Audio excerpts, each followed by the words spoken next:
Hi everyone, it's Fitz with your Postgame Talk. I don't know why I look so tan. I look really tan. I'll take this lighting any day. Yeah, people made fun of my hoodie. It's a bit of a rough crowd tonight.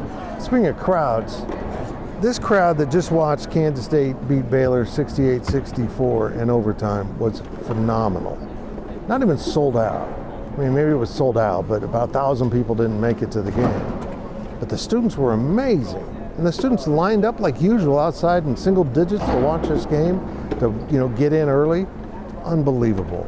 But what if I told you K-State just took on the 9th ranked team, turned the ball over 17 times, and Baylor took 22 more shots from the field in this game. 22 more shots. And K-State won. There was nothing pretty about this game for the first 40 minutes.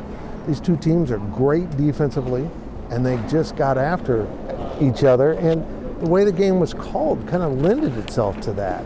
It just kind of devolved into a defensive struggle. There was a lot of contact and some odd calls in the game against both teams. Baylor got called for a foul where the guy, I swear, wasn't within 6 inches at any time of Tyler Perry, but it worked to K-State's advantage.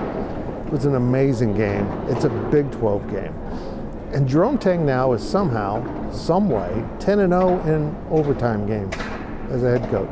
He's only been a head coach for a season and a half plus, even a half now. 10-0. That's absolutely incredible. They held Baylor to really low shooting numbers. This was the best three-point shooting team in the nation coming in. And for the game,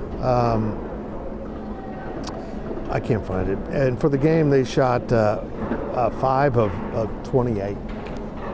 5 of 28. This was the best three-point shooting team in the nation.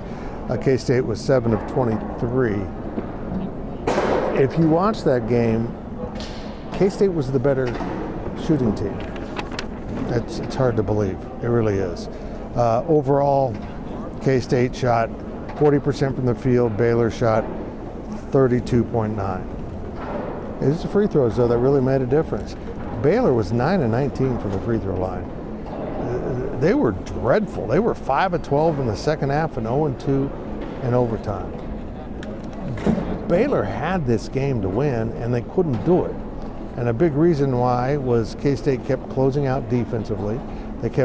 Once they shut off the offensive rebounds and started closing out possessions for the Bears, it just took them out of everything they usually do, and I think the crowd rattled them. I can't explain why Baylor missed so many open looks. They got sometimes what they wanted, which was the inside-out three-pointer, which is the best way to get it if you're the shooter. Catch it in rhythm, coming right at you. You're still looking. You don't have to turn your shoulders, square up and shoot it. Baylor had a few of those. In fact, they started overtime with a couple of them that they buried. Think about that. They hit 5 in the game, and 2 of them started overtime that way. It was absolutely incredible how this game worked out for Kansas State. But credit them for scrapping and never giving up. They didn't play well. 17 turnovers, 7 by Cam Carter, who scored 18 points along with Tyler Perry. But guys like Arthur Kaluma were huge. David Gasson with some enormous rebounds. R.J. Jones comes off the bench after Cam Carter fouls out, hits an incredible three-pointer. More good minutes from Dorian Finister. Jarrell Colbert came in. Will McNair was amazing in this game. Was he perfect? No, but K-State has the best post presence it's had in a very long time with McNair. And then Colbert comes in and still just adds to it, just plays really well. This team seems to be finding itself, and when I asked Jerome Tang after the game about these turnovers, they had a lot at Texas Tech and lost by 1. They had a lot here and won by 4 in overtime against good teams. And you're turning the ball over into the high teens? He's right. If you cut that down, you get it to 11 or fewer, particularly at home, you're going to be hard to beat. And in fact, if you get 11 turnovers or fewer in Bramlage Coliseum and got a crowd like this was in here tonight, you're going to win a lot of games. Well, K-State's now 3-1 in the Big 12, and they're also playing at home on Saturday.